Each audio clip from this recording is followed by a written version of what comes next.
T'es en train de gâcher ta vie à cause de la flemme, mec. Je pourrais te sortir la phrase type du gourou en dev perso. Ouais, mec, tu sais pas tout ce que tu pourrais faire si tu te laissais pas vaincre par la flemme. Ouais, mais non, parce que tu sais quoi? Tu sais déjà ce que tu pourras faire si t'avais pas la flemme, et c'est ça le pire. Si t'avais pas la flemme, tu pourrais atteindre tes objectifs, tu pourrais tenir tes promesses, en bref, tu pourrais être heureux. Et ça, tu le sais déjà, et c'est ça qui rend la chose aussi horrible. Je parie que chaque jour, tu dis, allez, c'est bon là, demain je m'y mets, let's go, on commence les projets, on commence la transfo physique. Finalement, le jour même, tu trouves des excuses, t'abandonnes, et au final, t'as une vie de merde, et tu stagnes. Tout ça, les mecs, je connais parce que c'est une spirale dans laquelle j'ai été toute mon adolescence. Je me suis trouvé des excuses, j'ai repoussé au lendemain et au final, j'ai stagné. Ça a duré très très longtemps, c'est en années que ça se compte et je le regrette énormément. Donc aujourd'hui, je vais vous partager mon expérience pour que vous ne fassiez pas les mêmes erreurs. Le pire, comme je te disais, c'est que tu sais exactement ce que tu dois faire pour changer. Par exemple, si tu veux entamer une transfo physique, tu sais que tu dois t'entraîner, tu sais qu'il faut que tu manges bien, mais tu ne le fais pas. Et ça, c'est un état dans lequel ça m'arrive encore d'être parfois, de savoir exactement ce que je dois faire, mais avoir la flemme de le faire. Ça, on veut l'éviter parce que c'est un énorme cercle vicieux qui nous traîne vers le bas. Et dans cette vidéo, je vais te donner mes 5 meilleurs conseils pour arrêter d'avoir la flemme et enfin atteindre tes objectifs.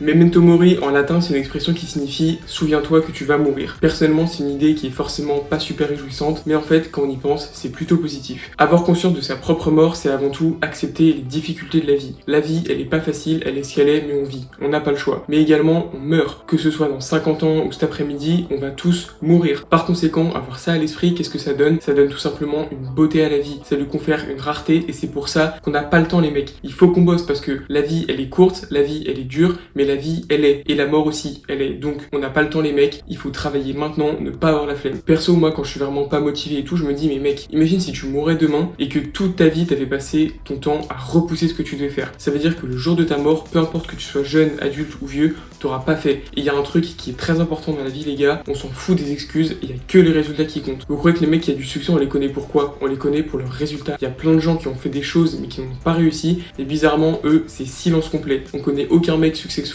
sans ses résultats. Donc, c'est que les résultats qui comptent. Travaillez dès aujourd'hui, ayez conscience de la mort, ça donne une rareté à la vie. Memento mori pour le premier conseil.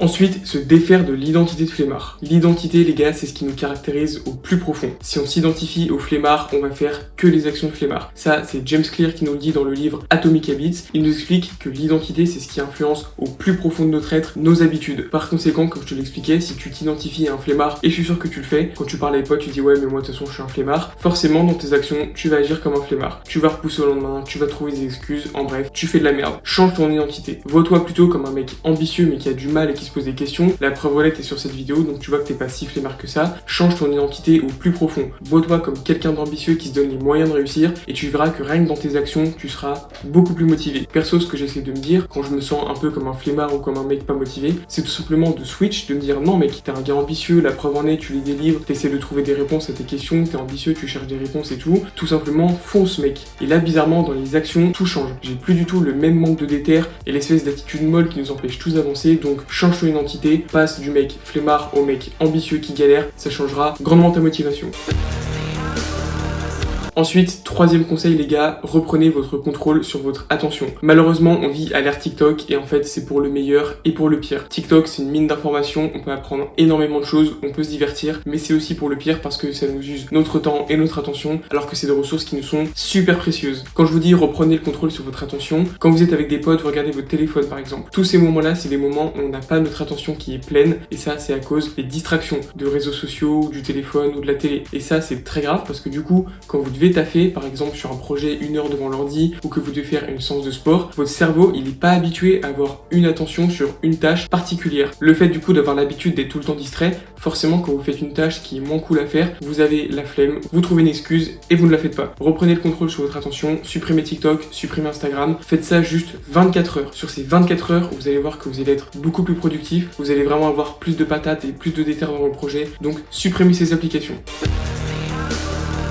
Autre conseil, ne pas penser à la difficulté de la tâche, mais à la fierté que vous aurez une fois la tâche accomplie. Ça les gars, c'est game changer, c'est je pense le meilleur conseil de cette vidéo, tout simplement parce que en fait c'est hyper vrai. Souvent vous avez tendance à surestimer la difficulté de la tâche. On vient au sport, mais parce que je trouve que c'est vraiment un très bon exemple. Vous avez une séance de musculation à faire le lundi, vous entamez votre transfo, c'est la première fois que vous allez à la salle, vous vous faites toute une montagne, mais ça c'est que dans votre tête. Les gens ils vont me regarder, ça va être difficile, je suis gros, j'ai pas le niveau. Tout ça c'est votre cerveau qui invente des des excuses. Vous surestimez la tâche. Deuxième chose, pensez à la fierté que vous aurez ressentie en l'ayant accomplie. Visualisez-vous en train de sortir de la salle de sport avec une congestion. Peut-être que vous n'avez pas tapé la meilleure séance de votre vie, mais vous avez fait le boulot et ça, c'est ce qui compte. N'oubliez pas, il n'y a que les résultats qui comptent. Et en l'occurrence, entre un mec qui n'est pas allé à la salle et un mec qui est allé, les résultats sont super différents. Donc pensez à la fierté après avoir accompli la tâche et pas la difficulté que vous surestimez la plupart du temps. Personnellement, je veux raconter une petite histoire. Je me prépare pour un semi-marathon et cet été, ça a été chaud pour l'entraînement. Je travaillais à l'usine, j'avais des horaires pas super top. J'avais la chaleur également, il faisait entre 30 et 35 degrés toutes les semaines, donc la course à pied c'était assez compromis. Et il y a vraiment un vendredi où j'ai eu la flemme comme pas possible. J'avais du mal à me motiver et tout, j'ai regardé mes pompes pendant 10 minutes et je me suis dit, est-ce que t'es pas en train de faire toute une montagne de cet entraînement? Et surtout, une fois que tu l'auras fait, imagine la fierté que t'as. Je suis parti vraiment avec une motivation de 0 sur 10, mais j'ai mis mon cerveau en mode off, robot, sans sentiment. J'ai fait le run, ça a pas été super simple, en plus il s'est mis à pleuvoir pendant la course, mais je l'ai fait, je me suis un petit peu transcendé, sorti de ma zone de confort, et à la fin j'étais encore plus fier que les autres séances où j'y vais direct, parce que là je me suis vraiment transcendé. Ne surestimez pas la difficulté de la tâche, pensez à la fierté que vous ressentirez après l'avoir accomplie, et vous serez beaucoup moins flemmard.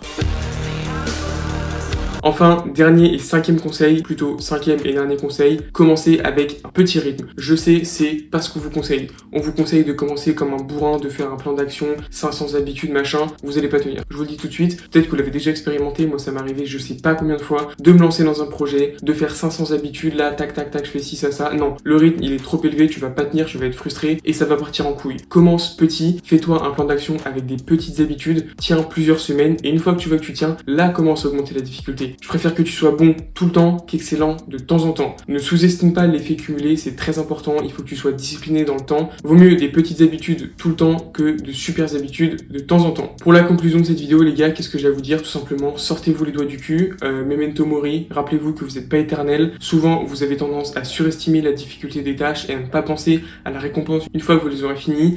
Dépasser cet état de flemme, c'est vraiment la clé au succès parce que vous allez débloquer un état où vous êtes prêt à travailler, vous êtes prêt à faire des heures et pour être successful, il faut être prêt à se donner les mecs. J'espère que cette vidéo, elle vous aurait été utile. J'aurais bien aimé tomber dessus quand j'étais plus jeune. Je vous partage mon expérience. N'hésitez pas à me dire ce que vous en avez pensé dans les commentaires. Moi, je vous dis à la prochaine et abonnez-vous les mecs.